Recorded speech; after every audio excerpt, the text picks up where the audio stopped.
ધરણાનો કાર્યક્રમ છે, થાક્યા નથી ને? થાકે તો માણસ બેસે જ નહીં. તો પાટિયા ઊંચા કરી બતાવો એકવાર.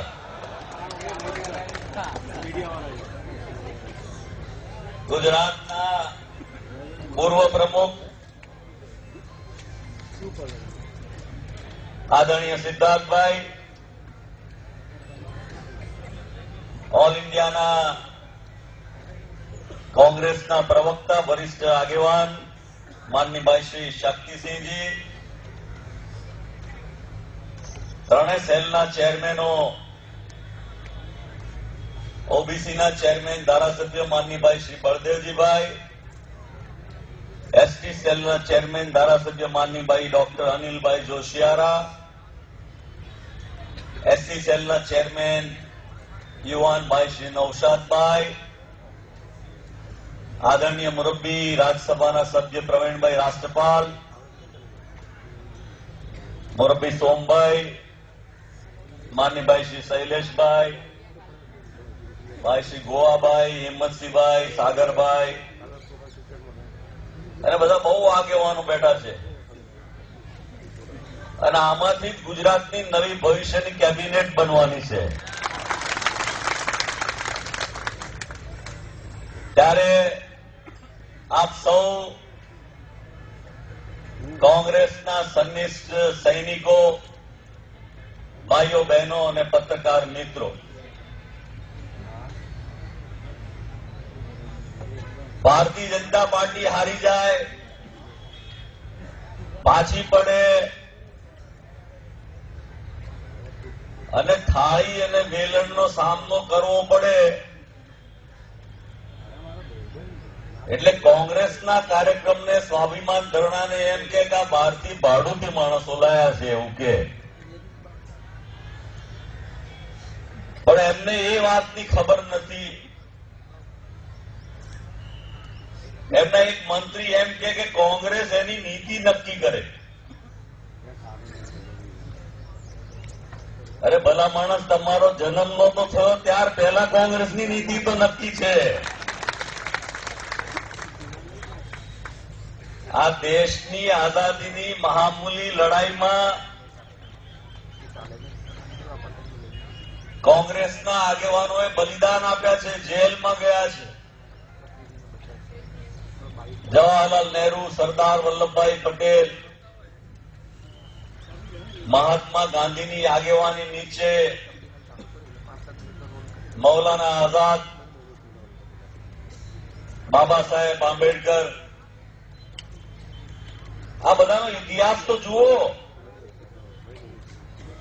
તમારું તો ગોત્રય મળતું નથી. વારે ઘડે પાટિયા બદલ કરવા પડે છે.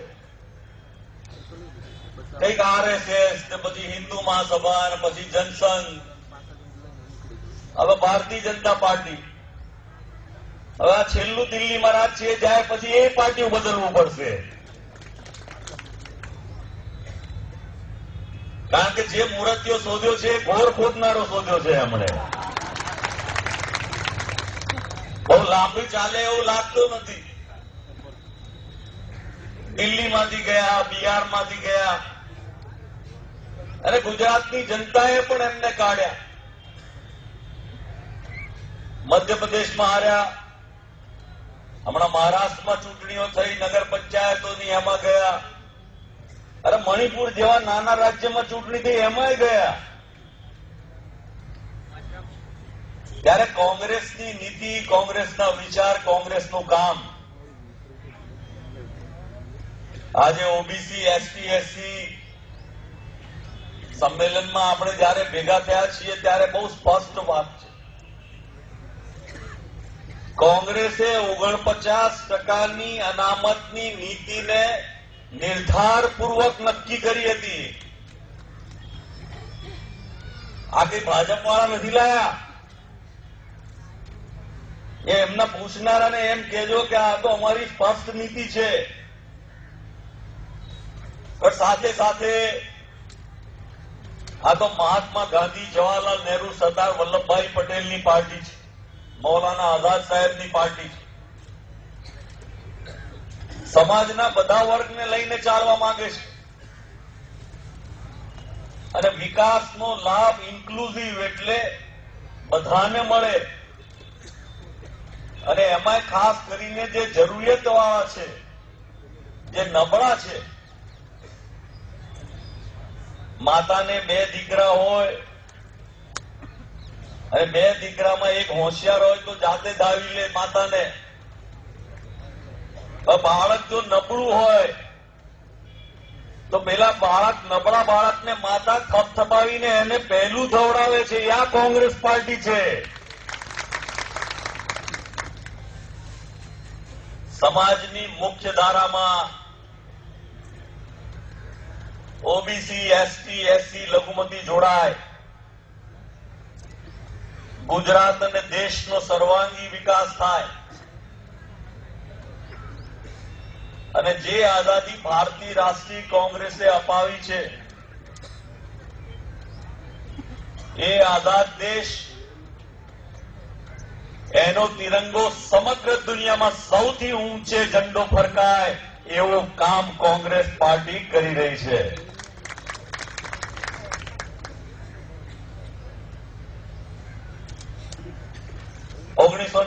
માં જયારે મુંબઈ રાજ્યમાંથી ગુજરાત અને મહારાષ્ટ્ર છૂટા પડ્યા, કોંગ્રેસના આપણા નેતાઓએ ગુજરાતની વિકાસ ગાથા શરૂ કરી, ગુજરાતનું સર્જન શરૂ કર્યું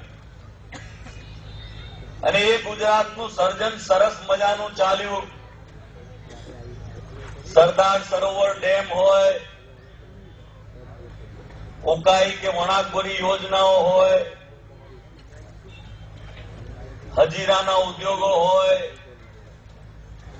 હોસ્પિટલો, બ્રિજીસ, અમૂલ ડેરીથી માંડીને યુનિવર્સિટીઓ હોય અને સરસ મજાનું ગુજરાત ચાલ્યું 1960 થી લગભગ 1990 સુધી. ત્યાં સુધી ગુજરાત ઔદ્યોગિક મૂડીરોકાણમાં પ્રથમ નંબરે,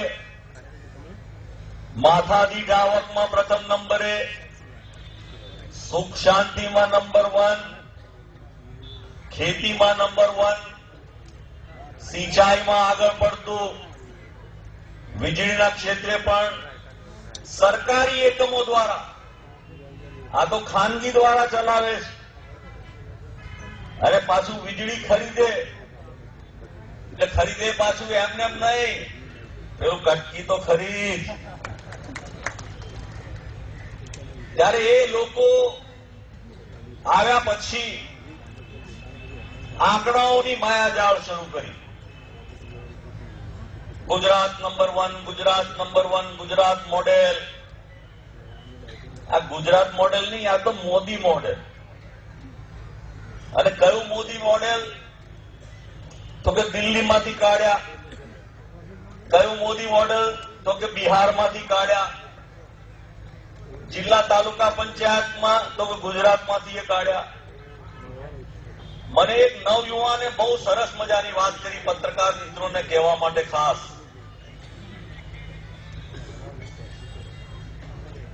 કે આ દેશના ટ્રાય સિટીઝ કે જેનાથી આ દેશનું $3 ટ્રિલિયન જેટલો બિઝનેસ, એટલે કે મુખ્ય મૂડી રોકાણ, તો કે ક્યાંથી આવે છે? તો કે મુંબઈ, કલકત્તા, હૈદરાબાદ, બેંગ્લોર, ચેન્નાઈ. આ ગુજરાતનું તો ક્યાંય નામ જ નથી. જો ગુજરાત મોડલની વાત કરતા કરતા ઠેર દિલ્હી સુધી ગયા હોય, હૈદરાબાદ તો એવું કહેવાય કે આંધ્ર દેશનું ગરીબ રાજ્ય ગણાય. કર્ણાટકની સ્થિતિ પણ એવી કોઈ બહુ લાંબી સારી નહોતી અને તેમ છતાંય બેંગ્લોર, હૈદરાબાદ એ ટ્રાય સિટીમાં ગણાય. અને એના માપદંડ શું? તો કે ઇન્ફ્રાસ્ટ્રક્ચર, ત્યાં પોપ્યુલેશન અને inflow of the people in that city એ એ શહેરમાં નવા આવનારા વસનારા લોકો, ત્યાંનો ટ્રાફિક અને સાથે સાથે ત્યાંનું મૂડી રોકાણ. કોંગ્રેસનું શાસન 2017માં આવશે. ગુજરાતનું એક અમદાવાદ નહીં પણ સુરત પણ ટ્રાય સિટીમાં આવશે, એમાં કોઈ શંકાને સ્થાન નથી. આ તો દિશા જ જુદી છે. વિકાસ થાય પણ કોનો? શક્તિભાઈ સિદ્ધાર્થભાઈએ કહ્યું એમ કે પેલા મૂડીપતિઓનો વિકાસ દર બતાવવામાં આવે. નર્મદાની કેનાલો પૂરી થાય નહીં, ગામડાઓ સુધી પાણી પહોંચે નહીં, અને લોકોને એમ કહેવામાં આવે કે હવે તમે ખેતી ના કરતા, આ વખતે પાણી નહીં મળે. પહેલા એમ કહ્યું મુખ્યમંત્રીએ કે સરકારના અધિકારીઓ પર પકડ નથી, અને એ પકડ બરાબર ચાલતી નથી, એટલે વહીવટ ચાલતો નથી. હમણાં તાલુકા જિલ્લા પંચાયતોની ચૂંટણીઓ હારી ગયા. એમના પક્ષના આગેવાનો સાથે સંકલન કર્યું, ચર્ચા વિચારણા કરી. ચર્ચા વિચારણામાં શું વાત બહાર આવી? તો કે મુખ્યમંત્રી એમ કહે છે કે આ ભારતીય જનતા પાર્ટીના કાર્યકરો કોન્ટ્રાક્ટર બની ગયા છે અને પૈસા ખાવાનું કામ કરે છે, એટલા માટે પાર્ટી જિલ્લા તાલુકા પંચાયતમાં હારી ગઈ છે. ત્યારે કોઈ કે હમણાં તો બેનને જવાનો વારો આવ્યો. હું તો એના પહેલા જ કહેતો હતો કે બેનને વહેલા દિલ્હી બોલાવી લો, પણ આમાં વારો આવ્યો એવું કે છે કે અમિતભાઈ શાહ આવશે. તો પેલા ટ્રેક્ટર લઈને નીકળ્યા હતા, તો અમિતભાઈ આવશે તો બુલડોઝર લઈને કામ શરૂ કરશે.